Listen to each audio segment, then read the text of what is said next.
Thailand ಮತ್ತು Cambodia ನಡುವಿನ ತೀವ್ರ ಸೇನಾ ಸಂಘರ್ಷ ಆರಂಭವಾಗಿತ್ತು. ಕಾಂಬೋಡಿಯಾ ಮೇಲೆ ಥೈಲ್ಯಾಂಡ್ ವಾಯುದಾಳಿ ನಡೆಸ್ತಾ ಇದೆ. ಈ ನಡುವೆ ಉಭಯ ಬೌದ್ಧ ದೇಶಗಳ ನಡುವಿನ ಸೇನಾ ಸಂಘರ್ಷಕ್ಕೆ 900 ವರ್ಷಗಳ ಹಳೆಯ ಹಿಂದೂ ದೇಗುಲ ಕಾರಣ ಅಂತ ಹೇಳಲಾಗಿದೆ. ಹೌದು, ಶಿವನಿಗೆ ಅರ್ಪಿತವಾದ 900 ವರ್ಷ ಹಳೆಯ ಪ್ರಿಯಾ ವಿಹಾರ್ ದೇವಾಲಯವು ಕಾಂಬೋಡಿಯಾದ ಡ್ರಾಂಕಿಂಗ್ ಪರ್ವತಗಳಲ್ಲಿ 525 ಮೀಟರ್ ಬಂಡೆಯ ಮೇಲೆ ನೆಲೆಗೊಂಡಿದೆ. ಪಶ್ಚಿಮಕ್ಕೆ ಸರಿಸುಮಾರು 95 ಕಿಲೋಮೀಟರ್ ದೂರದಲ್ಲಿ 12ನೇ ಶತಮಾನದ ಶಿವ ದೇವಾಲಯದ ತಾಮ್ ಮಯೇನ್ ಥಾಮ್ ದೇವಾಲಯವಿದೆ. ಖಮೇರ್ ಸಾಮ್ರಾಜ್ಯದ ಅಡಿಯಲ್ಲಿ ನಿರ್ಮಿಸಲಾದ ಇದು ಕಾಂಬೋಡಿಯನ್ನರಿಗೆ ಮಾತ್ರವಲ್ಲದೆ ಅವರ ಥಾಯ್ ನೆರೆಹೊರೆಯವರಿಗೂ ಕೂಡ ಪವಿತ್ರ ಧಾರ್ಮಿಕ ಸ್ಥಳವಾಗಿದೆ. ಎರಡು ದೇಶಗಳಲ್ಲಿ ಬಹುಸಂಖ್ಯಾತರು ಬೌದ್ಧ ಧರ್ಮೀಯರಾದರೂ ಎರಡು ರಾಷ್ಟ್ರಗಳಲ್ಲಿ ಪುರಾತನ ಕಾಲದಿಂದಲೂ ಕೂಡ ಹಿಂದೂ ಧರ್ಮದ ಅಸ್ತಿತ್ವ ಇದ್ದ ಅನೇಕ ಕುರುಹುಗಳು ಕೂಡ ಈಗಲೂ ಉಳಿದಿವೆ.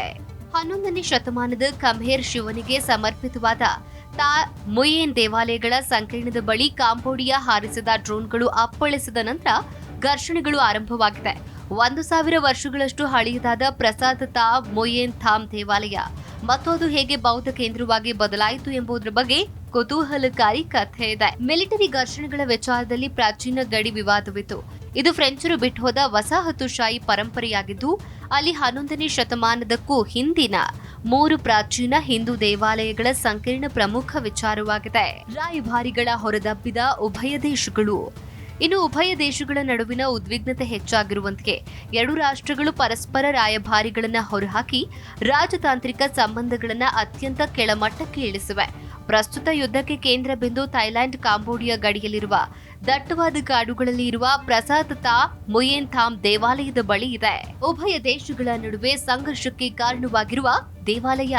ಇನ್ನು ಈ ಆಂಕೋರ್ ವಾಟೇನ್ ದೇವಾಲಯದ ಜನಪ್ರಿಯತೆ ಜಗತ್ತಿನಾದ್ಯಂತ ಪಸರಿಸುತ್ತಿದೆಯಾದರೂ ಈ ದೇವಾಲಯಗಳ ಸಮೂಹ ಅರ್ಧ ಶತಮಾನಕ್ಕೂ ಹೆಚ್ಚು ಕಾಲ ಎರಡು ರಾಷ್ಟ್ರಗಳ ನಡುವಿನ ಸಂಘರ್ಷದ ಕೇಂದ್ರ ಬಿಂದುವಾಗಿದೆ. ಗುರುವಾರ ಥೈಲ್ಯಾಂಡ್ ಮತ್ತು ಕಾಂಬೋಡಿಯಾ ನಡುವೆ ನಮ್ಮ ಗಡಿಯಲ್ಲಿ ಮತ್ತೆ ಘರ್ಷಣೆಗಳು ಭುಗಿಲೆದ್ವು. ಇದು 1 ದಶಕದಲ್ಲಿ ನಡೆದ ಅತ್ಯಂತ ಹಿಂಸಾತ್ಮಕ ಉಲ್ಬಣವಾಗಿವೆ. ಈ ಘರ್ಷಣೆಯಲ್ಲಿ 12 ಜನರು ಬಲಿಯಾಗಿದ್ದಾರೆ, ಡಜನ್ ಗಟ್ಟಲೆ ಜನರು ಗಾಯಗೊಂಡಿದ್ದಾರೆ. ಇದು ಈ ಪ್ರದೇಶದಲ್ಲಿ ಸಾಮೂಹಿಕ ಸ್ಥಳಾಂತರಿಸುವಿಕೆಗೆ ಕಾರಣವಾಗಿದೆ.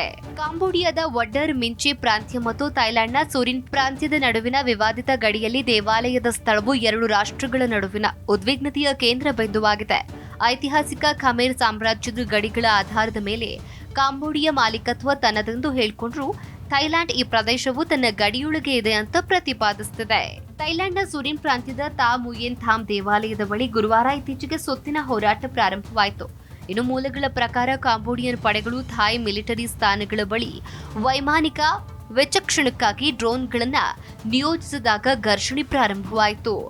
ಥಾಯ್ ಸೈನಿಕರು ದಾಳಿಯನ್ನ ಕಡಿಮೆ ಮಾಡುವುದಕ್ಕೆ ಮಾಡಿದ ಪ್ರಯತ್ನಗಳು ವಿಫಲವಾದವು ಮತ್ತು ಸ್ಥಳೀಯ ಸಮಯ 8:20 ಹೊತ್ತಿಗೆ ಭಾರಿ ಗುಂಡಿನ ಚಕಮಕಿಗಳು ಪ್ರಾರಂಭವಾದವು.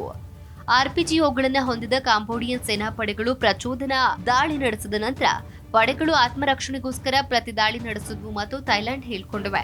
ಮತ್ತೊಂದೆಡೆ ಕಾಂಬೋಡಿಯಾ ಥೈಲ್ಯಾಂಡ್ ತನ್ನ ಸಾರ್ವಭೌಮತ್ವವನ್ನು ಉಲ್ಲಂಘಿಸಿದೆ ಅಂತ ಆರೋಪಿಸಿದೆ. ಅಂತೆಯೇ ಥೈಲ್ಯಾಂಡ್ ಬೆದರಿಕೆ ಮಟ್ಟವನ್ನು ಲೆವೆಲ್ 4ಗೆ ಹೆಚ್ಚಿಸಿದೆ. ಇದು ಹಂಚಿಕೆಯ ಗಡಿಯುದ್ದಕ್ಕೂ ಎಲ್ಲಾ ಗಡಿ ಚೆಕ್ಪೋಸ್ಟ್ಗಳನ್ನು ಸಂಪೂರ್ಣವಾಗಿ ಮುಚ್ಚುವುದಕ್ಕೆ ಕಾರಣವಾಯಿತು. 86 ಹಳ್ಳಿಗಳಿಂದ ಸುಮಾರು 40,000 ಥಾಯ್ ನಾಗರಿಕರನ್ನ ಮುಂಜಾಗ್ರತಾ ಕ್ರಮವಾಗಿ ಸ್ಥಳಾಂತರಿಸಲಾಗಿದೆ.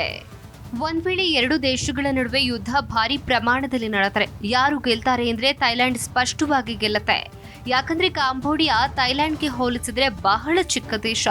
ಥೈಲ್ಯಾಂಡ್ನ ಜನಸಂಖ್ಯೆ ಸುಮಾರು 7 ಕೋಟಿ, ಕಾಂಬೋಡಿಯಾದ ಜನಸಂಖ್ಯೆ 2 ಕೋಟಿ ಸಹ ಇಲ್ಲ. ಆರ್ಥಿಕತೆಯ ವಿಷಯಕ್ಕೆ ಬಂದ್ರೆ ಥೈಲ್ಯಾಂಡ್ನ ಜಿಡಿಪಿ $570 ಬಿಲಿಯನ್, ಪಾಕಿಸ್ತಾನಕ್ಕಿಂತ ಹೆಚ್ಚು. ಕಾಂಬೋಡಿಯಾದು $33 ಬಿಲಿಯನ್ ಸಹ ಇಲ್ಲ. ಇಲ್ಲಿ ಸ್ಪಷ್ಟವಾಗಿ ತಿಳಿಯುತ್ತೆ, ಥೈಲ್ಯಾಂಡ್ ಬಯಸಿದ್ರೆ ಕಾಂಬೋಡಿಯಾ ದೇಶವನ್ನ ಸುಟ್ಟು ಬೂದಿ ಮಾಡಬಲ್ಲದು.